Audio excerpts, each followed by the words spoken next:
Okay, it is 1 o'clock and welcome to Good News in Parks. We are so happy that you're here today. And I want to say special thank you to our viewers for the opening slide quotes. We absolutely love that you guys are sending in suggestions for them. So thanks and keep that up. We'll continue to look for your feedback on our feedback form after the show and continue to use them. So thanks again. We have a really great episode for you today. As always, we review your feedback, comments, and surveys, and notice that a lot of you wanted to learn more about environmental concerns and how your peers are addressing this topic. So our panel today has a lot of knowledge, and we even have a special guest speaker today to add to that expertise. Please remember to use the Q&A box in the Zoom control panel to ask questions throughout the show. We try to get to as many of them as we can. And also don't forget to take part in our poll questions today and share your feedback in the surveys that are sent to each registered attendee after the show. Your comments and feedback are very important to us as we use that information to shape future shows and help ensure that Good News in Parks is attuned to exactly what you want to hear. We appreciate you all, your viewership and your loyalty, and we are honored and humbled to bring such an amazing profession together on this platform. I'm also honored to be working with one of the most connected, respected people in the industry as my co-host, my dear friend, Jody Adams. Jody, what is the good word today, and who do we have with us on the show? Oh, I am so excited about this show. We've been waiting for this show with the environmental focus, and so let's get to the panel, and then we're going to go into some good news, national news. But first of all, Elizabeth Kessler, Executive Director of McHenry County Conservation District in Illinois, past president of NRPA, and she is also on the board of the American Academy of Parks and Recreation Administrators. And finally, Liz just received the Bob Arntz Lifetime Achievement Award. And we are so excited to have you on today. We're so proud of you, but welcome to the show, Liz. Thank you so much. I am so excited to be here, Jody. It's just been awesome. It's been great work with you, and I'm looking forward to being our panel here today. Oh, you bet. Kevin Kirwin, Director of Parks and Conservation Resources, Indian River County Parks, President-elect of Florida Parks and Recreation Association, and also a renowned national and state conference speaker. Kevin, we are so happy to have you on the show today. Welcome. Thank you for that, Jody. I mean, really, we have a great panel today. Thank you for all the help, and thank you for everybody that's joining us. Looking forward to this. Absolutely. Terry G., Park Planner, Development Superintendent, City of Roseville, Parks, Recreation, and Libraries. Current president of California Parks and Recreation Society, and again, a renowned national and state conference speaker. Welcome, Tara. We're so happy to have you. Thank you so much for having me. It's quite an honor to be included in this esteemed panel. Looking forward to it. All right, our special guest, and we've been waiting for this. Thank goodness, Mike, you had the time. Michael Abbate. He is the park planner and he's the principal of Abbate Design Consulting. But you might know Mike before. Former director, City of Portland Parks and Recreation Department, a gold medal award recipient department under his leadership. But not only that, he is currently on the NRPA Board of Directors and he's on the executive committee. And Michael, we're excited to have you today. Thank you so much for joining us. Jody, thank you. I really, like you mentioned, what a great panel. But more importantly, I think just the topic. We need some good news, right? And there's a lot of it. So I'm glad to jump in with the rest of my colleagues today. You betcha. Now, let's move to good news, national news. This is from you, the audience. We have been focused in on grant funding and trainings and learning opportunities ahead. And you've asked for this several times, especially during this year. So what we've got for you is a general resource. Go to playcorps.com, tap on resource tab at the top of the right of your tabs, and you will find a funding tool manual. This manual is free of charge, and it has a lot of information about foundations, grants, and then general resources, just how to apply. So do not miss that. Now I'm going to give you 3 grants that we have researched for you that are not just normally pop-up grants that we would have in our field, but let's go forward on it. Number 1, Christopher and Dana Reeves Foundation Quality of Life Grant Program. This grant program targets people with disabilities. It also will focus on health and wellness, civic affairs, science, social services, and the deadline is March 16th. Again, Google Christopher and Dana Reeves Foundation, and it will pop up for you. The second one is National Environmental Education Foundation Restoration and Resilience COVID Recovery Grant. So now these recovery grants are starting to come out. 2 cycles ahead. One is April 1st and June 1st.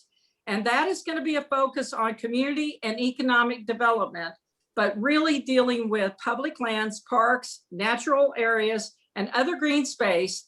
Key is that have been impacted by the increased usage during the COVID-19 pandemic. So happy to see these coming out for us because we need them very badly throughout our systems. National Recreation Park Association just announced offering funding and coaching for development of climate-ready parks. Definitely go to NRPA website. They're giving 6 to 10 communities the opportunity to apply for these grants of $300,000 to $500,000. And the key is this is over a 2.5-year extended time. So again, very exciting. Way to go, NRPA. And then training and opportunities. TEDx College Park event is coming up. You might have seen this last year, but this is covering our field. And here's the key. It is on March 19th from 11 to 3. There's going to be several speakers, and the theme is an equal future. The key too is Mike Abbate is going to be the organizer, and our own Good News in Parks alumni, Rosalind Johnson's going to be on the show, and she'll be one of the speakers. Then your state park and recreation conference is ahead. CPRS, we just talked about it, March 22nd through 26th.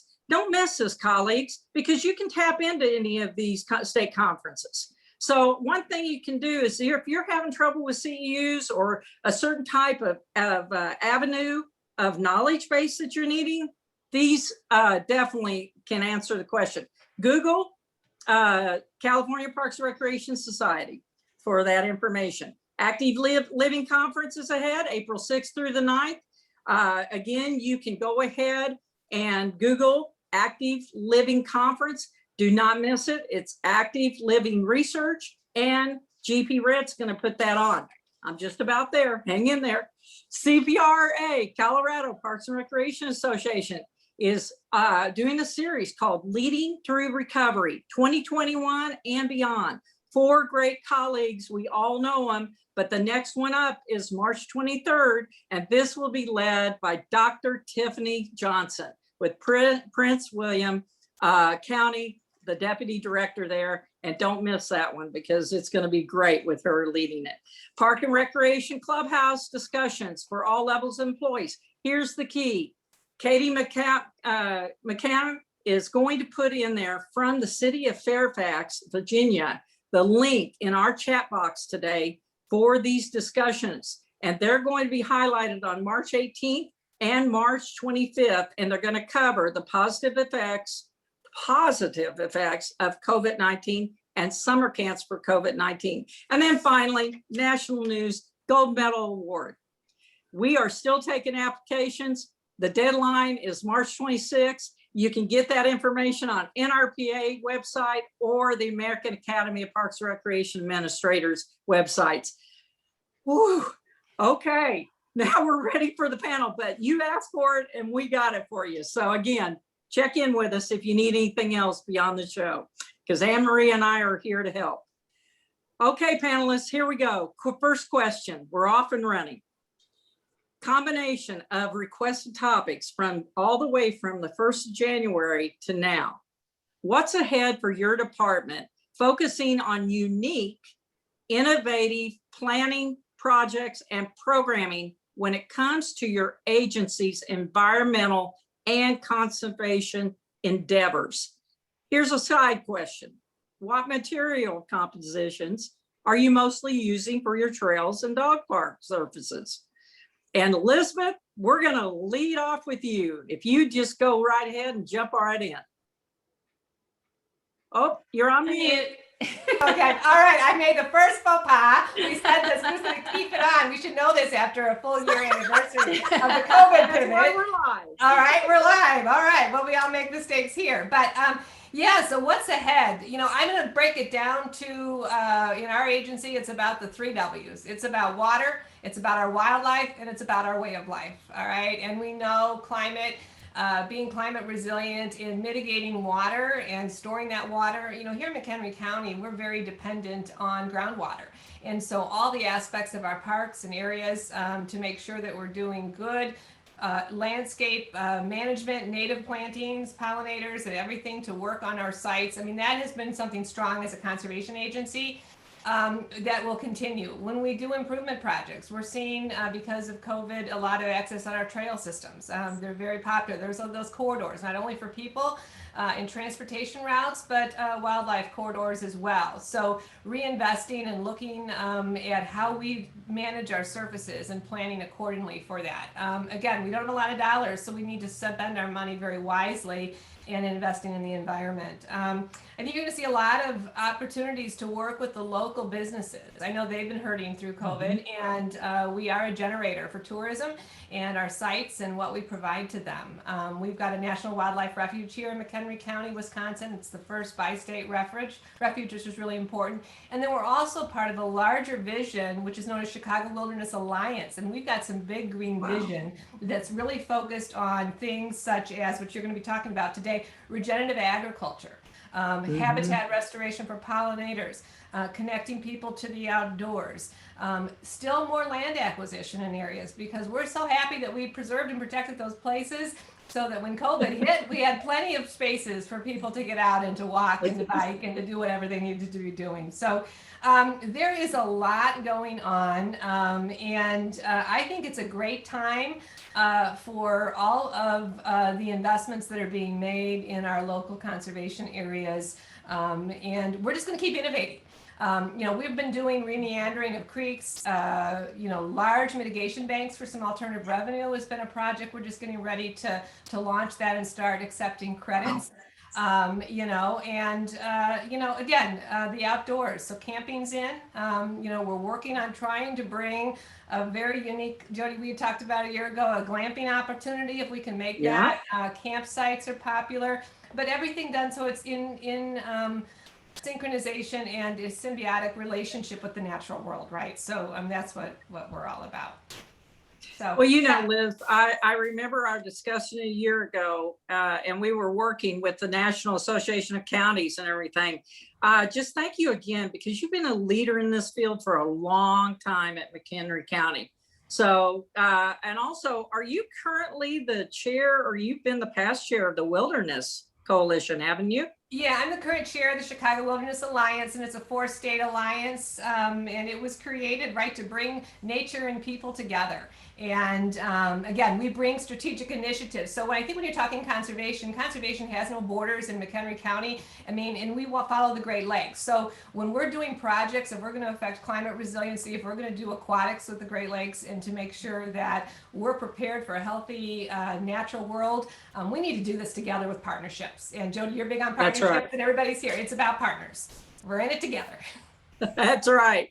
Excellent, Liz. Thank you for sharing. Well, thank you. Kevin, to you. All right. Good afternoon, everybody. Just some great things going on here. Actually, Jody or Anne-Marie, could we change the name of this show to Great News in Parks? I don't know who I need to talk to, but let me know.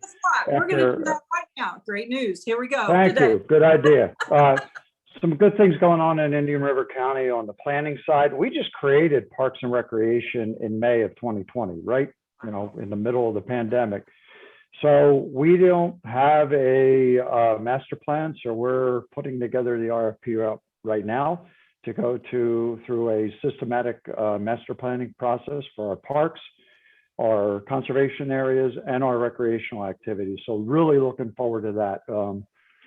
I got to tell you, our cornerstone conservation project right now, and kudos to Beth Powell, our Assistant Director for Conservation Resources, and Wendy Swindell, who works with her.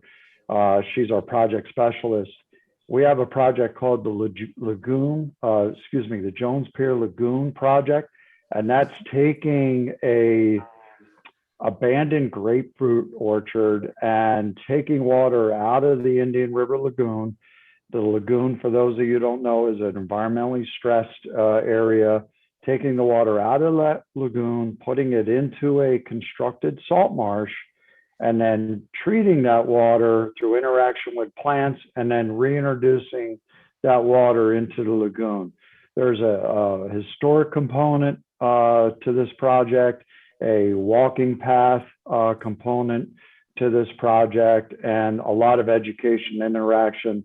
It's going to be a place where school children go and all that kind of things. Because we all know it's one thing to have a great project, but when you're done, you got to get the people out there and educate them on what we do so that they get excited about what we do and they can support us.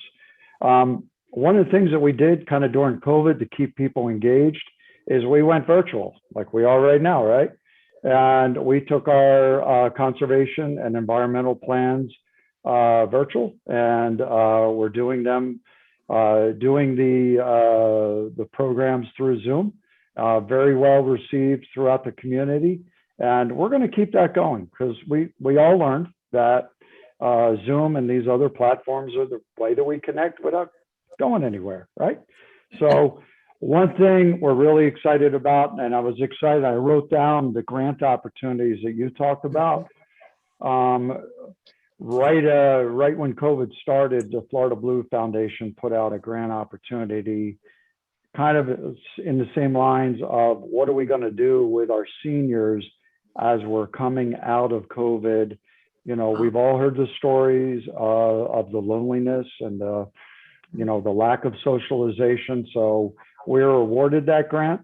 We're creating, and it's actually advertised right now, for a recreation program leader that main focus is going to be supporting that program. It's going to be nature-based, outdoors. The whole premise of it is to get folks outside and together and start socializing and having fun.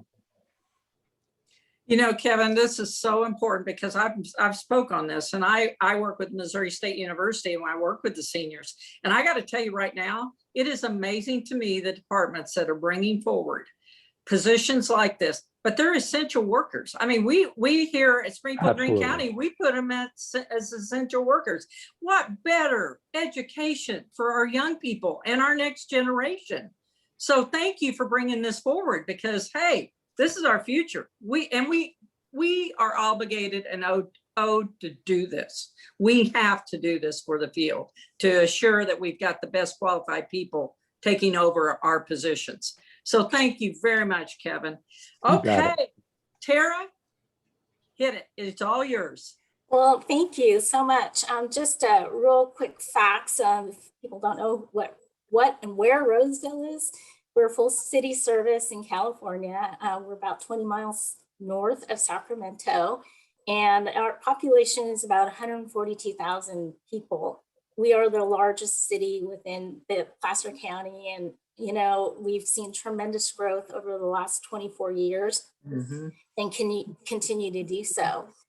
Some of the things that I wanted to bring forward is some of our efforts with regards to carbon reduction. Instead of, people don't know this, but we have close to 4,000 acres of open space within our city. This is, our parks are well sought after, but what's little known is the amount of open space we have. And so one of the techniques that we've been using is goat grazing. And it's always fun because we've got the goat cam going and all of that. And people just love flocking to our open spaces and seeing where the goats are today. And so we graze over 1,700 acres of our 4,000 acres of open space. So it's very popular. And one of the things we're looking at moving forward is to get some sheep out there as well. They're really cute and fuzzy, and they're a lot nicer on the environment than goats are, so the way they eat. So that'll be something really exciting. We have a very robust urban forestry program. We planted about 20,000 trees in the last 13 years, and we have a success rate between 80 and 98% over the last 5 years. So we're very proud about our efforts in ensuring that our urban forest is continuing to grow as we move forward. We've been Tree City USA for the last 20 years, so that's really exciting and interesting for other people within our community to understand. Some of the other things that we've been working on as well is clean water and water conservation. I know that that's something that everybody is working toward. We are including low impact development, or LIDs, which are what it's known as bioswale, water filtration, stormwater capture items. And we're including them not only in our parks, but also in our street landscapes as well. So that's something that is very much continuing to figure out, if you will, what's the best way and how does the maintenance work, and how do people embrace that, because it does look different than what people are used to. We're partnering with our water department to put groundwater recharge wells in our parks and open spaces, so that when we do have droughts, that we have a water resource that the community can depend on, as well as converting non-usable or non-active turf within our park system into water conserving landscapes. And then lastly, wanted to point out that our open spaces, we continue to grow our acreage as we continue to expand. And we include about a 50-foot buffer along all of the edges, so that we have enough space to preserve the valuable resources that are out there, but also to add fire breaks, make sure we have trail connections, and really introduce people to the open space. And as everybody knows on this call and on this panel, that COVID has made the use of our parks, trails, and open space just incredibly valuable during this last year. You know, Tara, I visited your department, and I gotta say, when I entered city, it's all about parks. I mean, open space and parks. That was amazing to me, being in California. But again, congratulations, because you all have done such a great job on protecting the lands. And thank goodness we've had you at the helm. Your past administration has been great, but your current administration is all about parks and open space. So way to go. And again, that's why you're on the show. We wanted to make sure that we did highlight your city and your area. Mike, we needed you. We needed you as the expert on this. You have had, we're going to talk even more down the road about your article you just had out. But let's talk about the field right now. You are working with so many departments across this country and agencies, and we really need to know what you're seeing out there as far as planning and projects that are being innovatively developed. Why don't you share with us your knowledge? Well, thanks, Jody. You know, I think some of your viewers may not know, I'm a landscape architect by training. And so That's I spent my career, even before I was the parks director in Portland, working at that intersection between people and landscapes, and how do we protect our natural resources and bring people in connection with them so that they can appreciate and support them in the future. But as I kind of look around the country, there's, I think, 5 main, I guess I'd say, areas of innovation that I see happening, that I think are transforming parks and recreation. They're transforming even the profession of landscape architecture. You've hit on one of them. It's the theme of today, right? It's how agencies are responding to climate change by rethinking their parks, their waterfronts, their rivers, their drainage systems.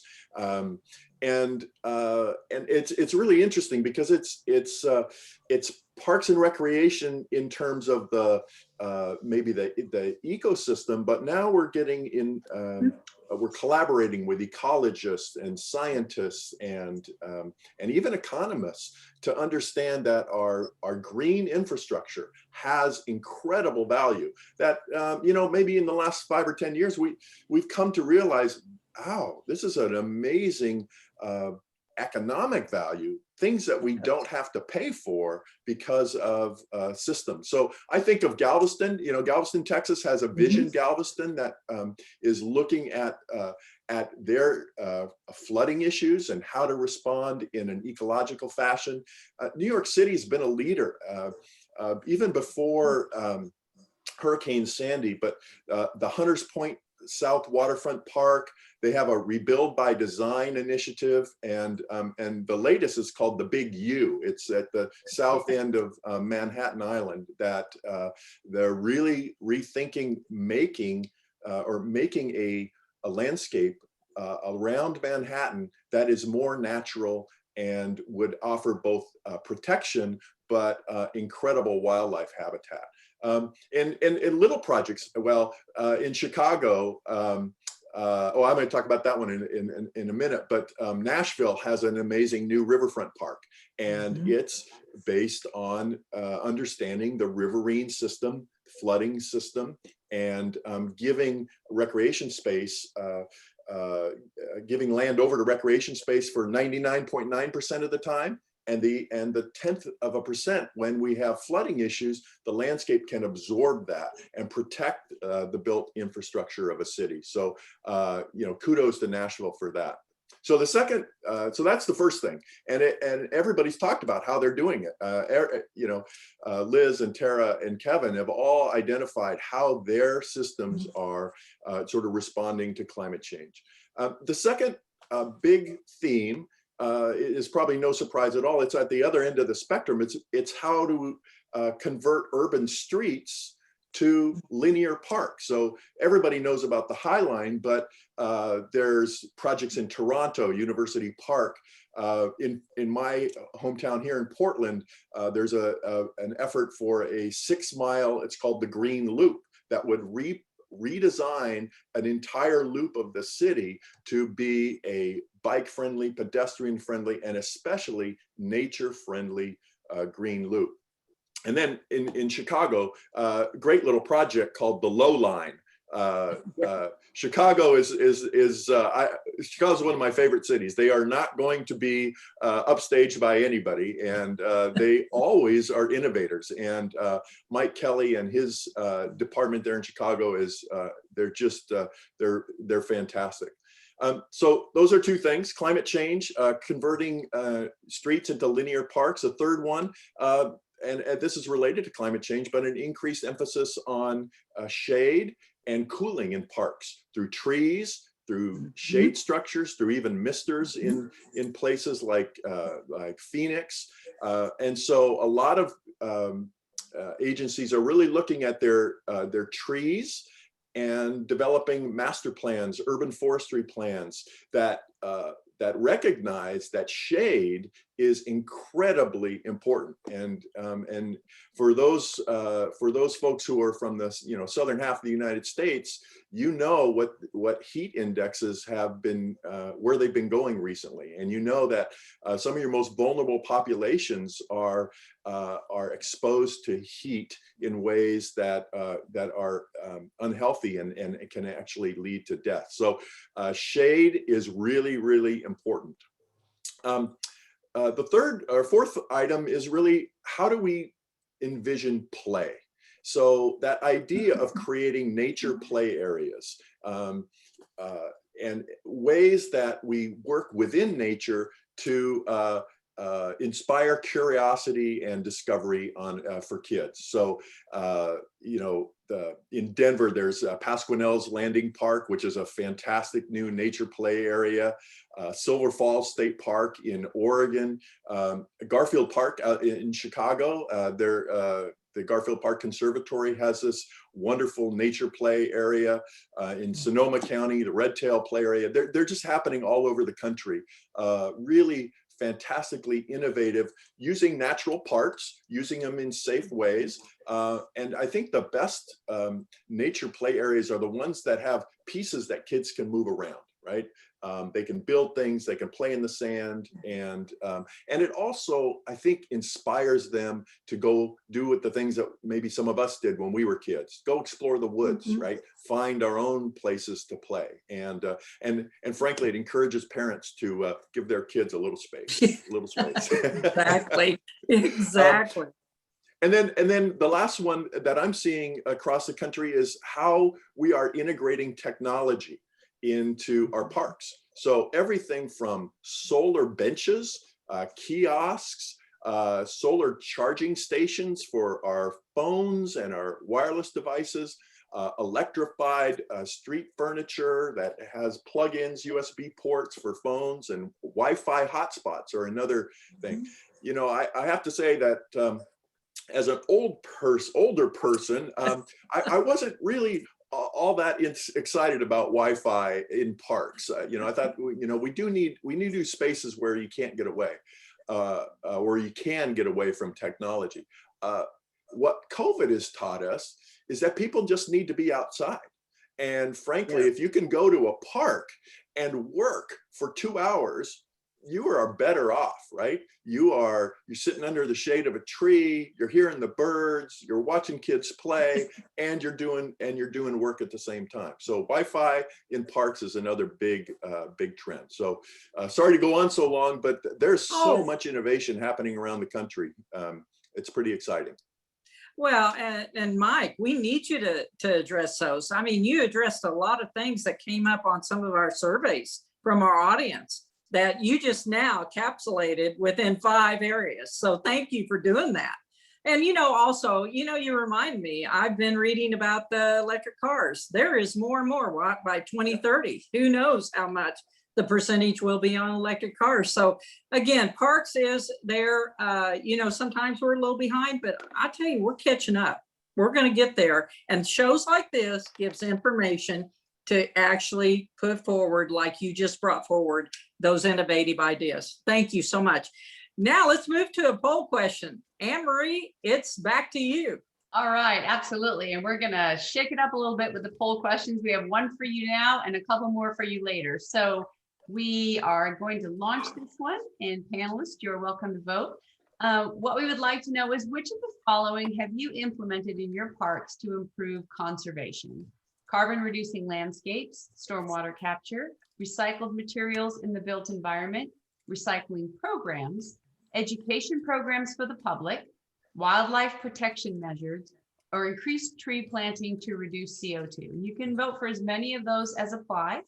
We're hearing some innovative ideas. We know a lot of you out there have done some pretty amazing things also in your parks to improve conservation. It's such a hot topic right now. I mean, it always has been, but I think with, you know, the advent of COVID and people realizing how important parks are and the increased usage, it's becoming more important than ever. So got a couple more people voting. We'll give you just a couple more seconds here and stop the poll in 3, 2, 1. Let's go ahead and share those results.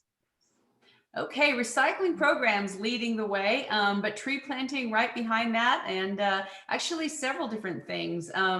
So great information. And again, as you know, with these polls, we always we use the information that we get from you to come up with future show ideas. So appreciate your voting on that. And don't forget, also, we have the question and answer box. If you have questions there for our audience or for our panelists, please feel free to ask.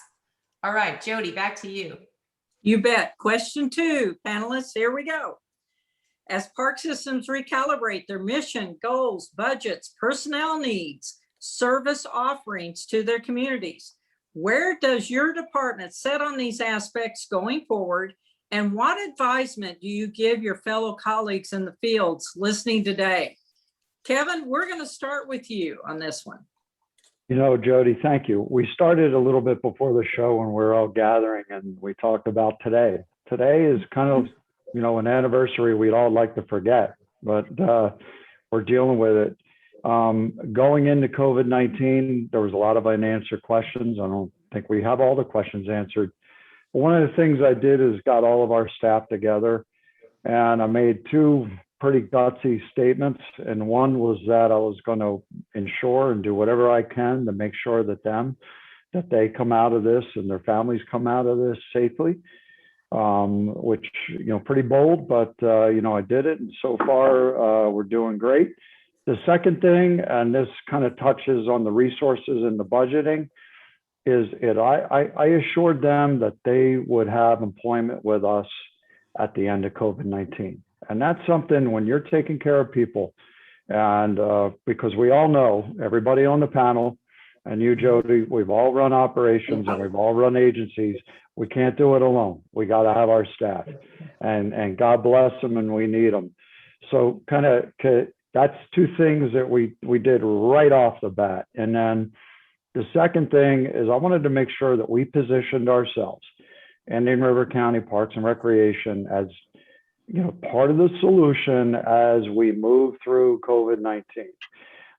Some of the things that we did is we obviously worked with our Department of Health and our emergency services and provided the locations and facilitated COVID testing sites.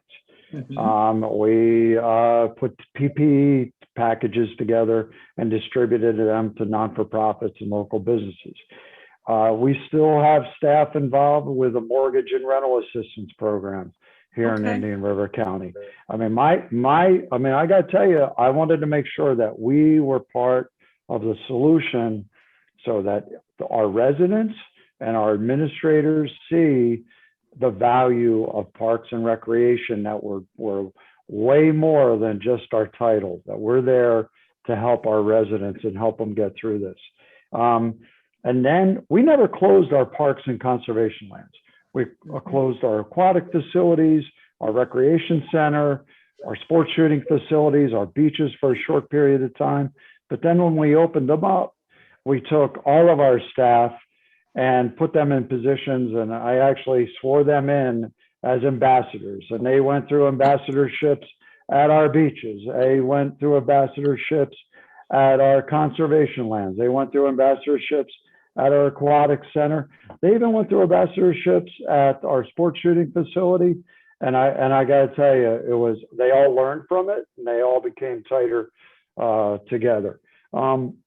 And you mentioned this, and I just, the collaboration with the Department of Health, with your emergency services department, with each other within our park and recreation or our agencies, was important to do during all of this. And it was just to get us there and remind our residents that we are a critical, essential service. I mean, that term critical, essential has taken on a whole new meaning because of COVID, right? It kind of lines you up. So I wanted to make sure that our folks and our mission and what we do is right in the front of everybody, so that they know that we're critically essential. Kevin, thank you, because I know you did do that, and you and I talked some time ago about this, and I really appreciate you addressing this today. And yes, this is quite a day today. What an anniversary of when the COVID was announced and we were starting to shut down the country. So it's anyway, couldn't be a better day to have the show of good news that has happened. Tara, let's turn it over to you. Well, thank you. I think I'll start with a few things with regard to the city of Roseville. I'm going to switch hats as CPR's president. Some of the things that we've been looking at city, certainly Kevin had mentioned this as well, some outreach that had to be virtual. We see that moving forward, we're going to have hybrid outreach. There's some in person, some not. Programming, I think we'll still continue to have both offerings on that. I do have to say, we about a week ago, we received guidelines for sports, and we were so super excited, not only be able to address the community need and the thirst for getting more active outside, even more so than just walking and passive recreation, but having people and programs that we can actually see and do in person, as safely in person, has just been a real boost to not only the staff morale, but also the community morale. You know, as I'm actually a landscape architect too, Mike.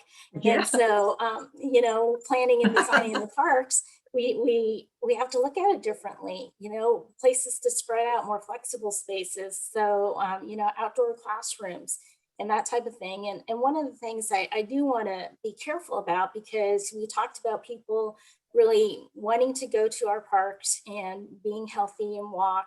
There's a huge demand, if you will, on fitness components, fitness equipment, but we have to be careful. We want to be able to provide those opportunities, but is it a fad once we forget about COVID, or is it a real trend? You're investing a lot of money in a lot of things that seem duplicative. And so we just have to weigh what really is value added to the community, not only in the short term, but in the long term. And then lastly, we are looking at, Mike again talked about technology, but we're using technology in a different way as well as we maintain, as we look at different aspects of operations. So for example, we created a collector app to work with the police department to monitor and inform us where our homeless camps are and how do we deal with that. We're looking at another app to do inspections and quality assurance reviews. And, you know, we're working on convincing our management that we need drones and to be able to do like aerial tree inspections, to be able to, you know, do even construction inspections. One of the things I would like to work on this coming summer is a virtual bike tour. So if you think of Google Earth, we can hire an intern, and what a job that they get to have is to ride their bike through the open space in our bike system and really provide our residents with a virtual tour and get them excited about being out there. So I'm going to switch my hat to CPRS. You know, again, this year has been quite a year, but what we've proven is that Parks and Recreation professionals are community problem solvers. During the pandemic, as Kevin said, we were all over the place. We filled traditional and non-traditional roles. Wherever we needed extra resources within the community, Parks and Recreation professionals were there. We provided safe spaces to ensure physical and mental health. We provided spaces for testing and vaccine. We provided childcare for essential workers and helped ensure meals were delivered to people in need. We recreated, reinvented our programs to virtual Kids to Go and drive-in events, just to name a few. And we showed how resilient and resilient we were, and we persevered in the best way we could to serve our residents. And yes, the communities throughout the state, throughout the country, recognize that we provide a vital community service. I would say that COVID has forever changed the way we serve our communities. Know that our residents value what we do, again, as a vital community service. Now more than ever has that been brought to life. So remember, and that, don't ever forget that. Keep reaching for more innovation and creativity. Stay resilient and don't be afraid to reinvent. You know, Tara, thank you for making that statement, because we talked about it, but it also our state associations, which we're going to recognize later, they've risen to the challenge, but we've needed to stay together, and we have done that state by state, but also nationally. Thank goodness, as organizations, we've been strong. We're going to go ahead. Elizabeth, please go ahead and go forward on this question. And then we're going to go to some more poll questions. But Elizabeth, bring us home on this one.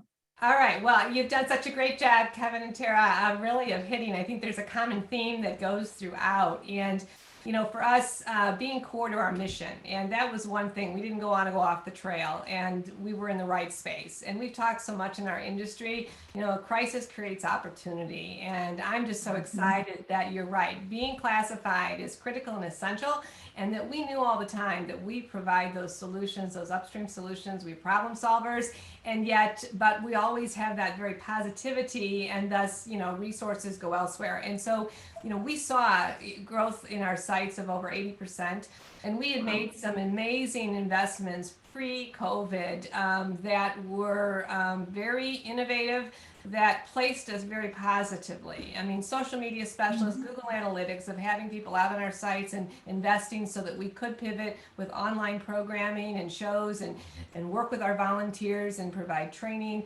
Having those resources, tools, so we could move people out in the field and be remote, and not be having to drive. When you're in a countywide large organization, how much windshield time? Right. So those are things that are not happening. I don't know, as we look at our offices, whether we'll still be the same going forward. I think we know that people can have a work-life balance and do their job and reduce that stress and give their passionate self each and every day. Resiliency, I mean, that is something, and one of the things, as we know, with climate adaptation, is we had to get comfortable being uncomfortable. We had to adapt, and you can't stay constant in anything that you do. So being prepared, being flexible, and adjusting and recalibrating where necessary. And I think that's when you've got a creative team, which we do at the district. We have a small and mighty team, and they work so well. You basically get out of their way and help facilitate, right? And they'll solve it. I mean, so get back,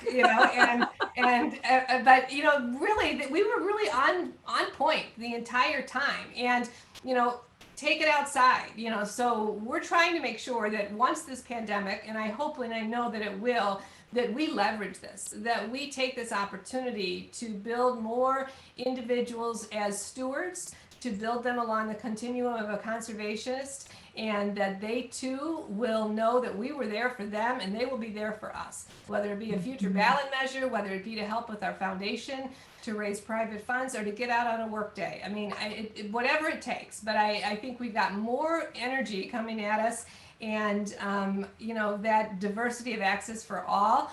I really think too, we're doing some work in that area. We want to make sure that areas in our area that are underserved, that they have the same access. I think that was brought to light at the same time that COVID was going on as well, and making sure our staff that, our sites are accessible. And Mother Nature, I know Mother Nature trails are not, but how can we adapt in the environment so that individuals, everybody, can enjoy the benefits and the healing value of nature? I want to compliment all of you. At times I've been around either your employees or I've visited your departments or something like an engagement factor. I got to tell you right now, you all manage, and Mike, you did too, with velvet strings. And I got to tell you, it's so fluent how you manage. And Liz, when you address that, get out of the way. We manage that way here. My predecessor taught me that. You've got great staffs, let them operate. Okay. There's a reason that, many times they're better than you are. So again, boy, I have seen staff after staff rise to the occasion. And again, Kevin, you alluded to it. We're still in the midst of it. So we're still dealing with it. So it's not going away. But again, kudos to all of you. You've managed so well over the years. I've seen you in action. Let's go to poll questions. It's all yours, Anne-Marie. We've got some more. You're on mute.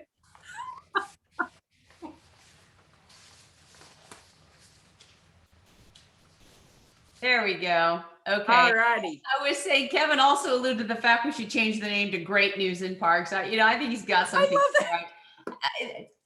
It doesn't matter what the mood of the day. What this show just always makes me feel so good and so proud of what you all are doing out there. It's absolutely just amazing. So let's go to our second poll question. This one is about creating more healthy environments in a post-COVID world. So given that goal, what would be your top 3 goals in creating more healthy environments outdoors in a post-COVID world? This is again multiple choice. Widen or go to one-way trails to reduce crowding.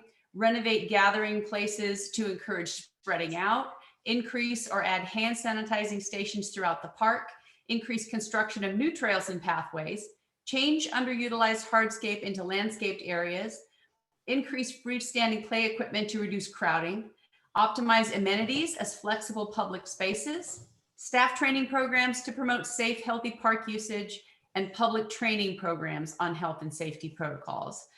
So go ahead and vote. And boy, there's some passionate folks out there on this one.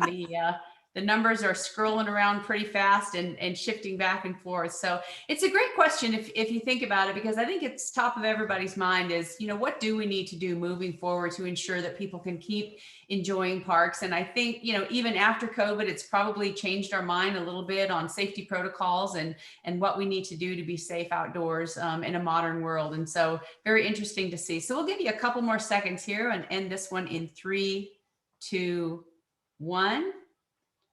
Little flurry there at the end. Okay, and let's share the results with you. So optimizing amenities to promote flexible usage was our top, but boy, a lot of close ones there.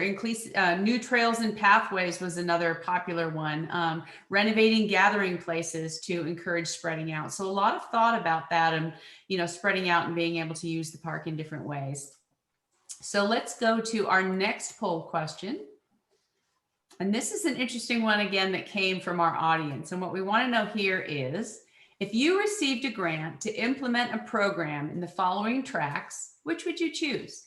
Programming for seniors, multi-generational community programs, food growing and sharing programs, after-school programming for school children, outdoor classrooms, addressing environmental issues, recycling programming, replacing, rehabilitating current infrastructure, increasing park safety at night, or making sure that programs are more accessible and equitable. So a lot of great choices there, but go ahead and choose the ones that you would implement if you were able to get a grant. I think we all certainly want to do that. And Jody certainly went over some great ones at the beginning of the show today.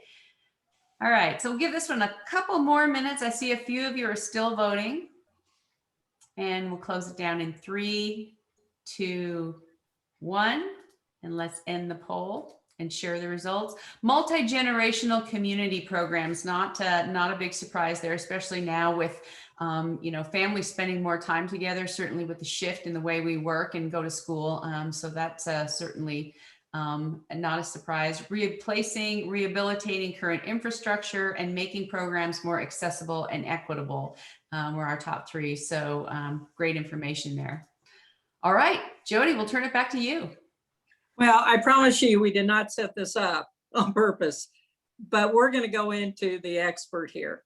Mike, can you believe the poll questions, how they turned out? Because now we're going to talk about your article. We're going to talk about reclaiming underperforming landscapes and building ecologically healthy, beautiful natural spaces.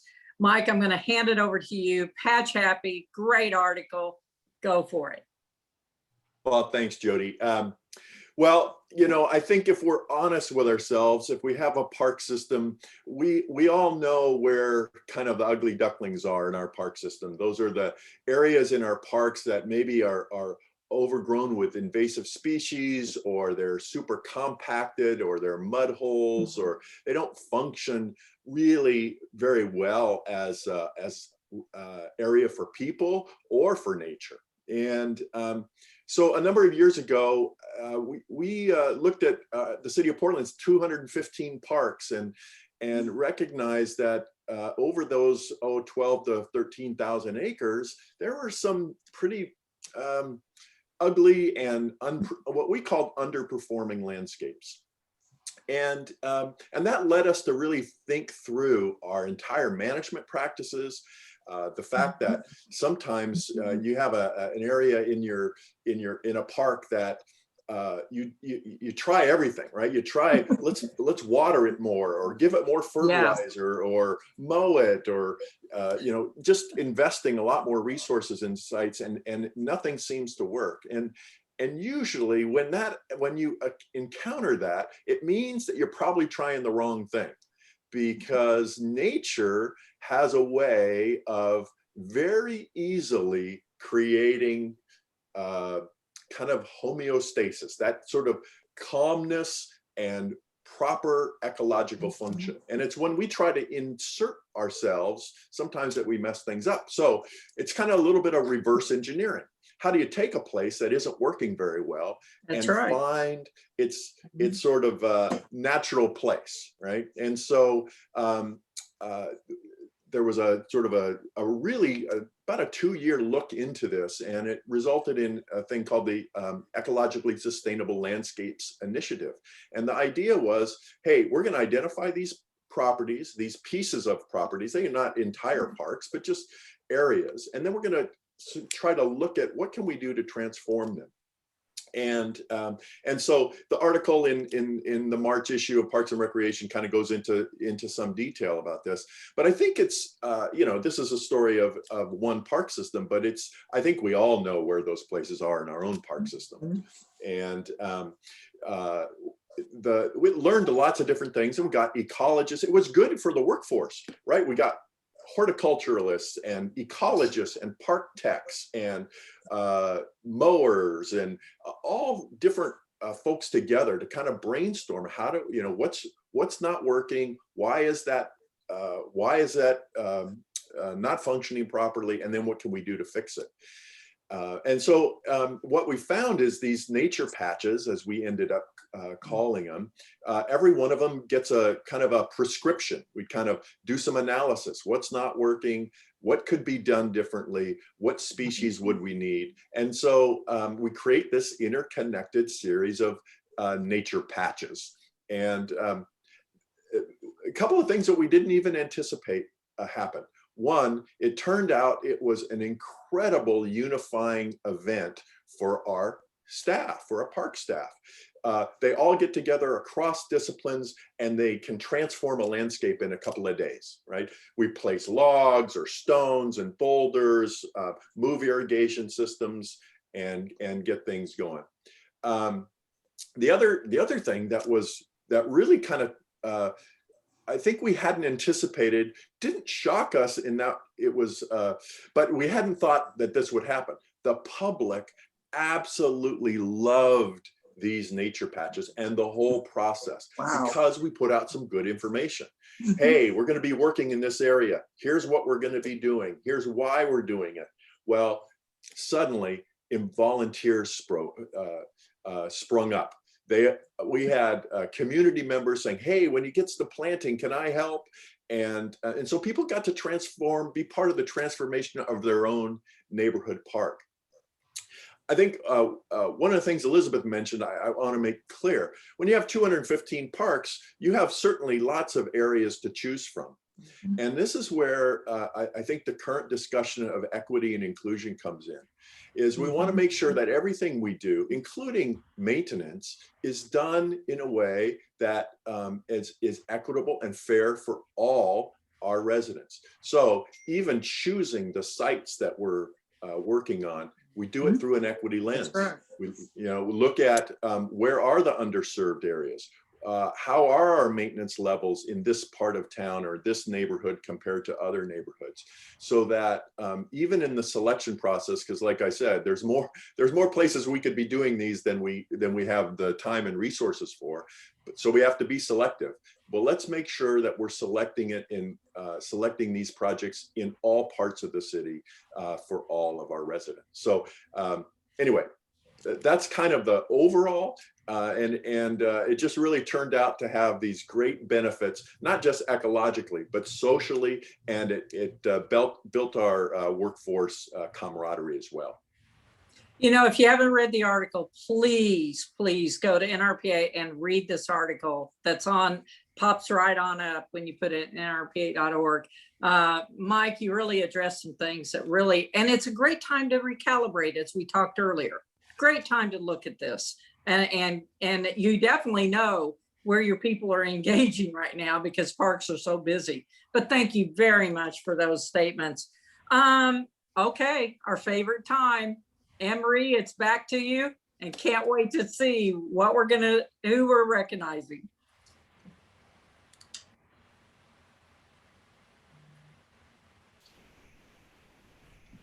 You're on mute. There we go.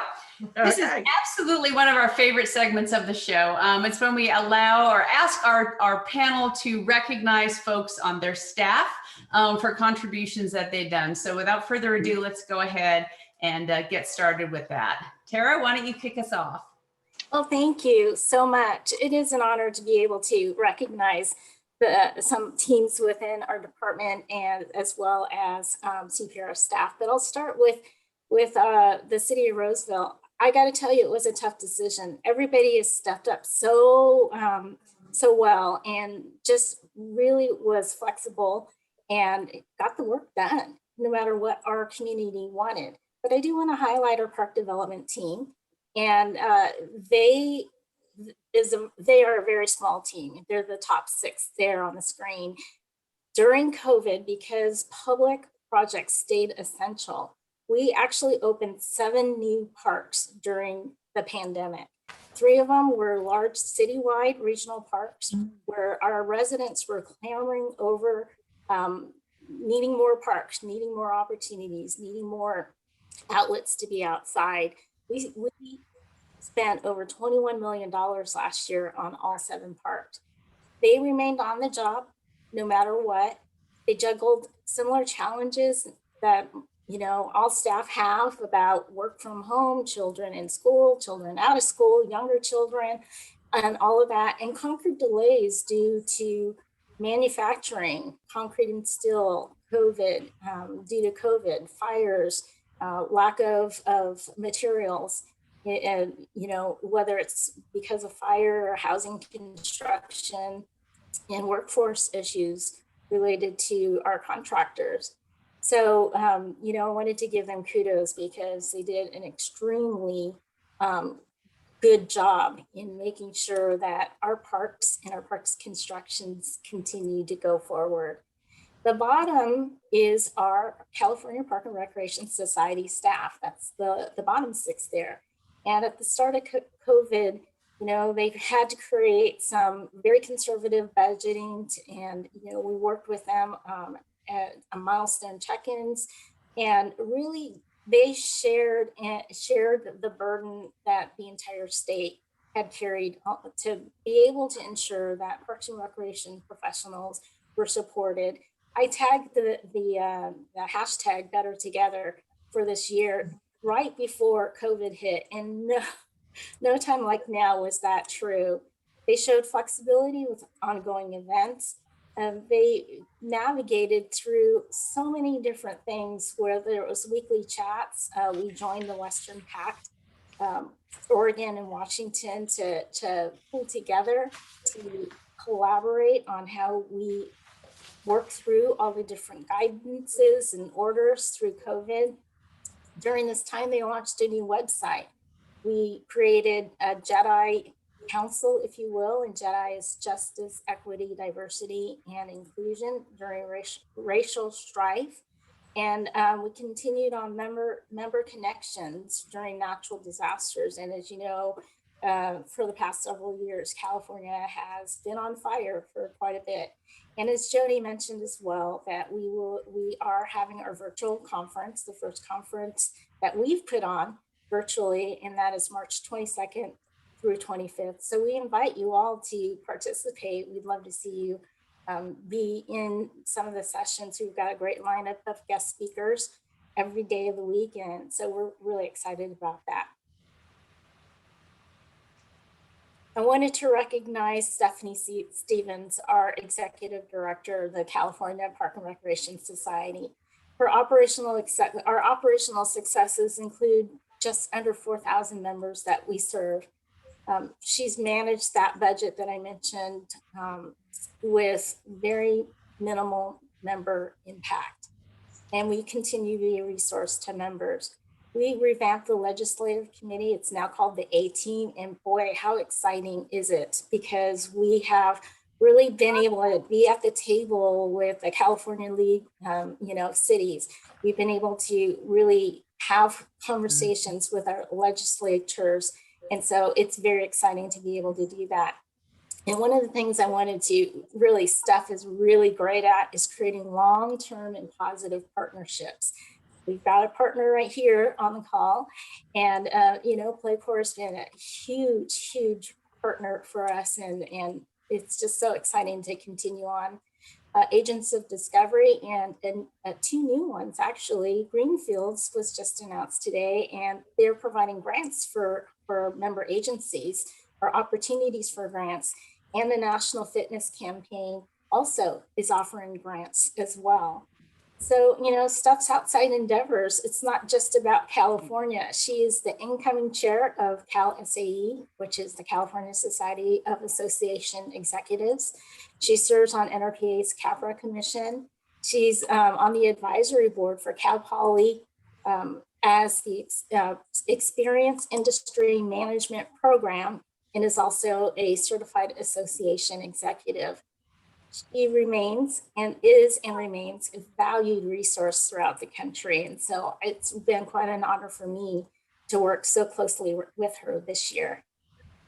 Yeah, that's great. She is absolutely great. We're also working with her on CPRS, and she has really gone out of her way to listen to, what we'd like to see from the show. And so we're looking forward to seeing that and all the folks from California there later this month. All right, let's go to Kevin.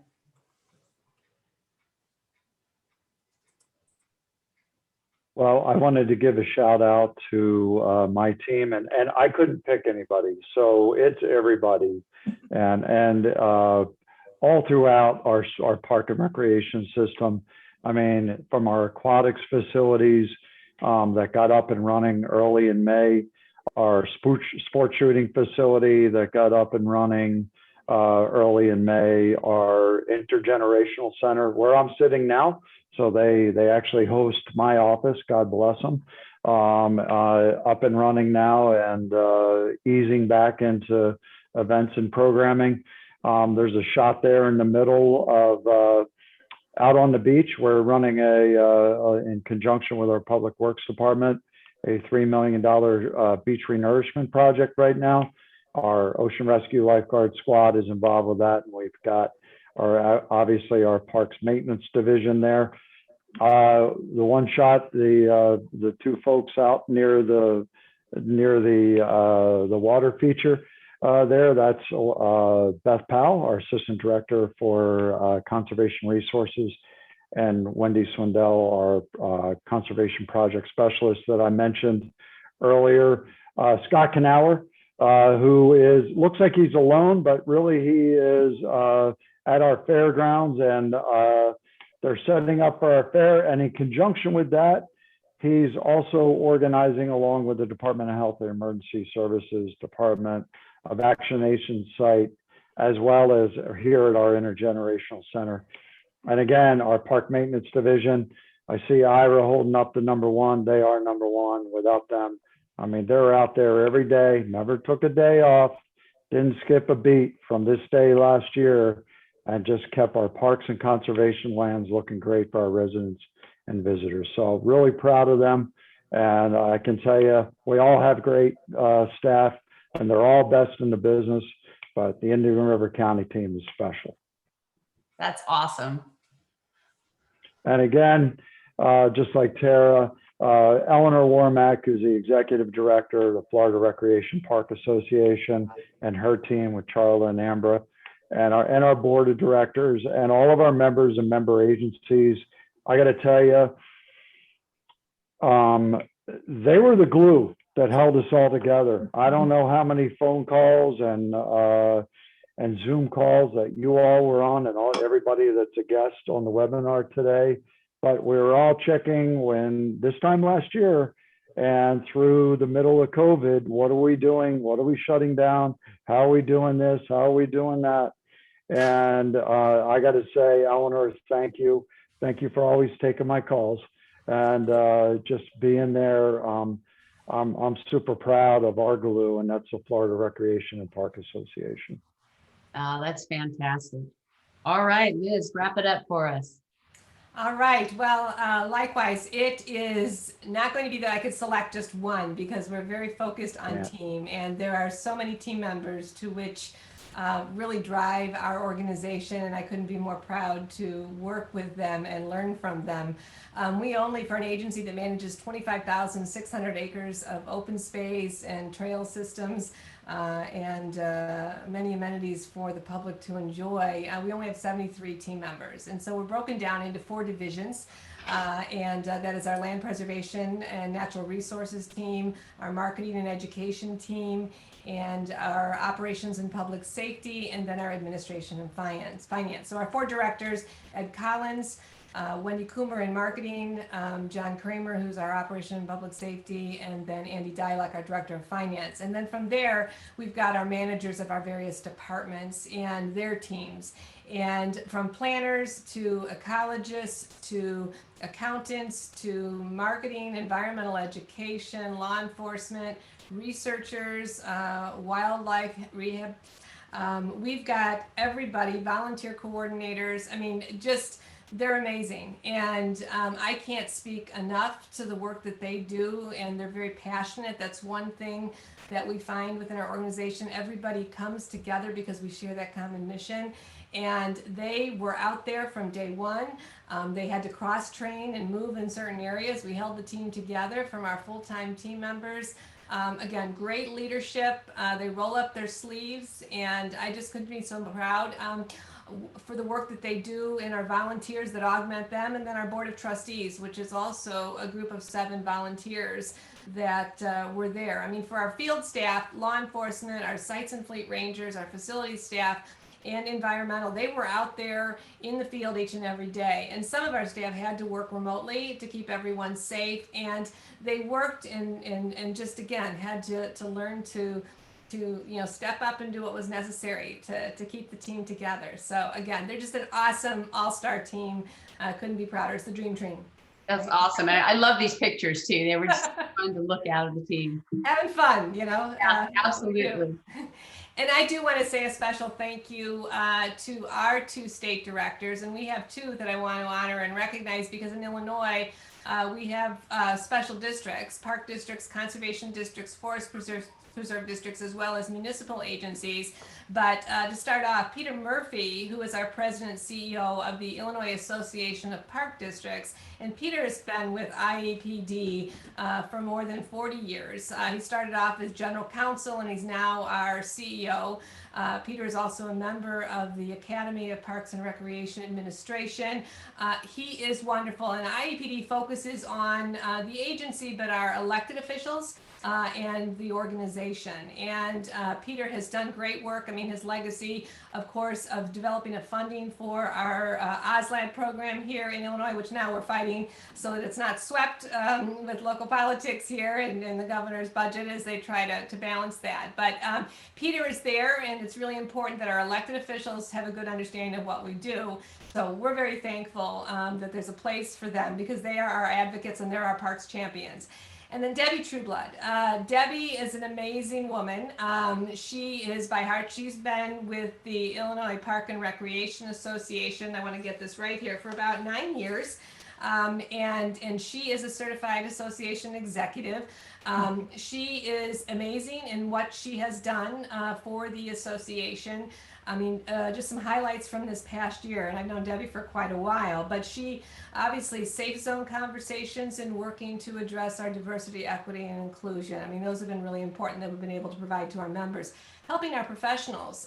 In the special district system, many organizations and professionals, there were layoffs in organizations. Our organization, no, but other organizations there were. And so professionals were looking to that place to land, to retool, and to have that support. And Debbie and the team at IPRA were able to do that. And then, of course, one of the things that I really have worked with Debbie this year, which I just want to highlight, is her vision, understanding that those in the forest preserves and conservation areas, we were not having a seat at the table with the professional association because we're involved with a lot of other organizations. And so we had a task group that was worked on this year, and we're actually moving forward into a committee, which hopefully will be a section for our forest preserves and conservation district professionals. And so that will add. And so again, that's just to Debbie's leadership. Both, thank you, Peter. Thank you, Debbie. We appreciate all that you do for Illinois parks and for the parks across the United States. Oh, that's absolutely awesome. And I agree with you. We work with Debbie on some different things as well. And she is just a dynamic person. She's also in our audience today. So hello, Debbie. We all appreciate you and really good to see you here. All right, that is fantastic. Well, we are just about at time. So we're going to share one more slide with you here just so that you can see what we've got coming up for you in 1 month from today. And another great show for you, April 8th, 1 p.m. Eastern. This one's going to be around transparency and customer service. Some great topics there and a dynamic panel for you. Janet Bartnick, Randy Aller, and Janelle Bailey. We are so excited to be able to welcome them next month. So please sign up. You can see the registration link there. We certainly hope to see you in another month. And Jody, why don't you take us out today? I just want to thank all of our panelists today. We knew it was going to be a packed show. Also, if you've got questions, put it on your surveys. We'll get to those questions. But I can just tell you right now, ahead, we listen to you closely. With some of those departments are smaller that are going to be on the next show. We've got one that's a little bit larger, but we listen to you. So again, this is your show. Give us all the input you can. Way to go, panelists. Thank you, Anne-Marie. Great show today, you guys. Thanks. Yeah, thank you everybody for being here. You were absolutely amazing panel, and thank you for taking the time and joining us today. And we'll see you all next month. Thank you.